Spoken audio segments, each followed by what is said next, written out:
Hey everybody, coming to you from Santa Cruz, California. I wanted to discuss a little bit about the E chord.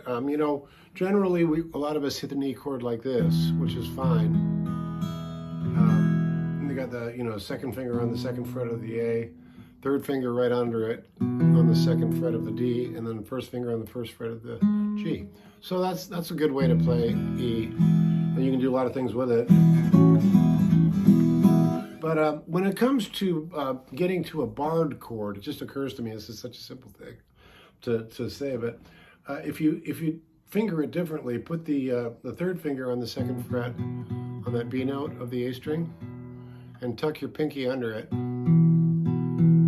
second fret of the D string, and then with your second finger, hit that first fret on the G string. So it looks like this.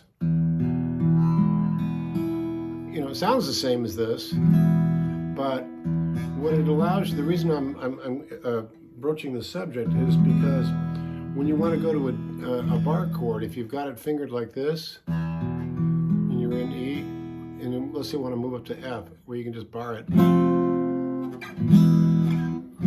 And bar chords are not that easy when you're first playing, and I think this is maybe a way to get your fingers to remember what they're going to be doing, because you can't really play it this way, with a bar chord. It can't be done.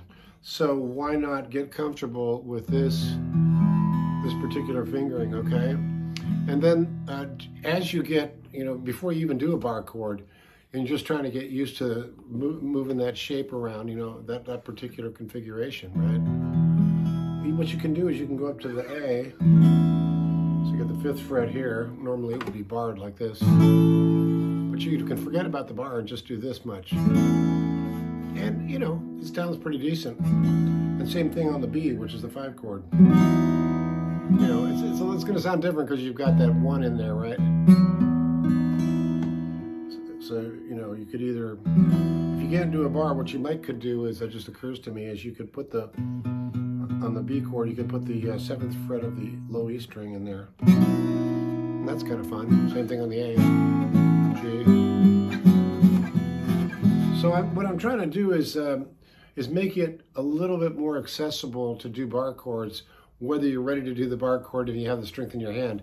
It's challenging, I know when I first started playing, I could play open chords pretty easily. But when it came to playing bar chords, that wasn't so easy.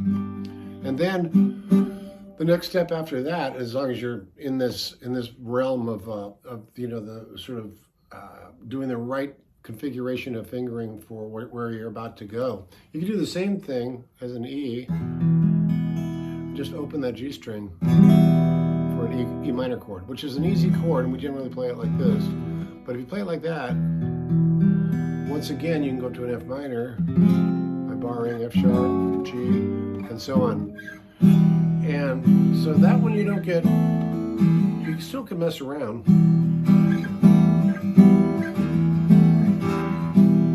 Move up and down the neck, and then if you put the 1 in there for like the A minor,